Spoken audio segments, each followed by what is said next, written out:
Good morning అందరికీ. ఈరోజు ముచ్చట ఏంటంటే మన రేవంత్ అన్న మొహమ్మద్ రేవంతుద్దీన్ గారు మూసి ప్రక్షాళన అని చెప్పేసి అందరి ఇల్లులు కొడుతున్నారు. అది కరెక్టా కాదా, అది ఇంతవరకు ఏ రూల్ ప్రకారం ఉంది, అసలు అలాంటివి చేయొచ్చా అనేది చూద్దాం.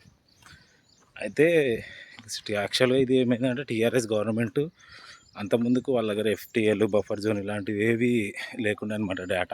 డేటా లేనప్పుడు రియల్ ఎస్టేట్ అందరూ కదా, బిల్డర్స్ అందరు ఎక్కడ పడితే అక్కడ మూసీ సరౌండింగ్స్ అన్నీ ఆక్రమించేసి కట్టేసిరు అనమాట. అప్పుడు కొందరు అధికారులు కూడా వాళ్ళకి సహకరించి చేయడం వల్ల అన్నీ కట్టడము, ఎక్కడ పడితే అక్కడ అక్రమంగా కుప్పలుగా బిల్డింగ్లు లేవడము అట్లా జరిగినాయి అనమాట.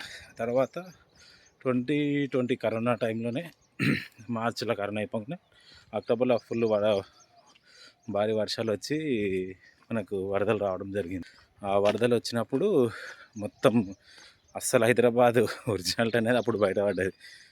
అంతకుముందుకు ఏమో కానీ ఎన్నెన్ని అక్రమ కట్టడాలు ఉన్నాయనేది అప్పుడు బయటపడ్డది. అన్ని కాలనీలు అసలు ఏకంగా అన్నీ అపార్ట్మెంట్లు అన్నీ మునిగిపోవడం జరిగినాయి. మునిగిపోయిన తర్వాత అప్పుడు వీళ్ళు బఫర్ జోన్ ఇక్కడ ఉంది, మూసి ఎంతవరకు ఉంది, ఎఫ్టీఎల్ ఎంత ఉంది అని తీసి అన్ని లెక్కలు తీసిరు. అదే టైంలో మనం చూడవచ్చు అసెంబ్లీలో కూడా కేసీఆర్ గారు కూడా చెప్పారు, ఇట్లా అక్రమ కట్టడాలు ఉన్నాయి, చాలా ఉన్నాయి, ఎవరిని ఉపేక్షించాం, అందరినీ తీసేస్తాము, అన్నీ ఎవరు ఎంతటోడైనా సహించము, హైదరాబాద్ అడ్డంకి వస్తున్నాయి, అవి మూసి అభివృద్ధికి కూడా అవి అడ్డం పడుతున్నాయని చెప్పేసి చెప్పారు. ఎంతటి వాళ్ళైనా సరే పోలీసులు పెట్టి అయినా సరే కూల్చేస్తామని అని చెప్పారు. అదే టైంలో చెప్పారు, అన్నీ డేటా తీసుకొని పెట్టారు. వచ్చిన తర్వాత మళ్ళీ 2021లో మళ్ళీ కరోనా రావడం జరిగింది. తర్వాత అవన్నీ ఆ లెక్కలన్నీ పక్కకు పడేయడం జరిగేది. పక్కకు పడేసిన తర్వాత వీళ్ళు అధికారం కోల్పోయారు 2023లో. యాక్చువల్గా వీళ్ళు అధికారంలో 2023లో కోల్పోగా రేవంత్ గారు, మన మొహమ్మద్ రేవంతుద్దీన్ గారు వచ్చిన తర్వాత చూసి మొత్తం చేసేస్తున్నారు అనమాట. ప్రాసెస్ అంతా చేసేస్తుంటే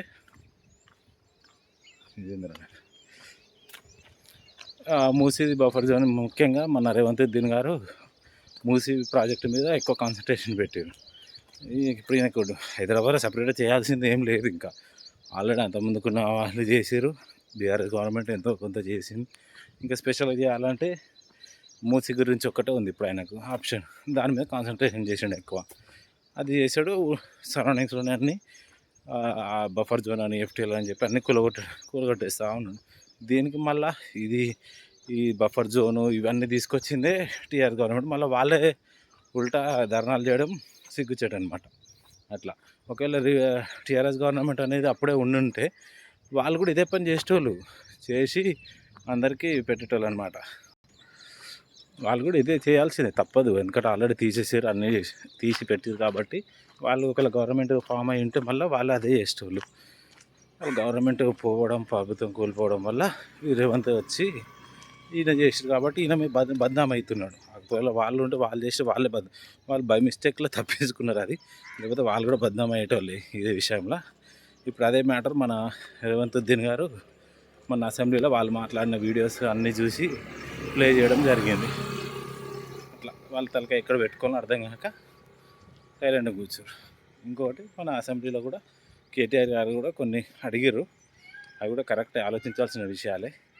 జాబ్ క్యాలెండరు, ఇట్లా దోమల బెడద ఎక్కువైపోయింది, ఇట్లాంటివి. కాకపోతే జాబ్ క్యాలెండర్ అనే పదాల గురించి కేటీఆర్ గారు మాట్లాడడం సిగ్గుచేటు. వాళ్ళు ఉన్నప్పుడు మాట్లాడని ఆ వ్యక్తి వేరే వాళ్ళు వచ్చినాక 10 సంవత్సరాలు వాళ్ళు ఉన్నప్పుడు ఒక్కరోజు మాట్లాడని వ్యక్తి తర్వాత వేరే వాళ్ళు వచ్చినాక మాట్లాడని సిగ్గుచేటు. మొత్తానికి వాళ్ళ మీద పడాల్సిన నింద మన మొహమ్మద్ రేవంతుద్దీన్ గారి మీద పడ్డది. చూద్దాం ఏమవుతుందో మరి ఇంకా నెక్స్ట్.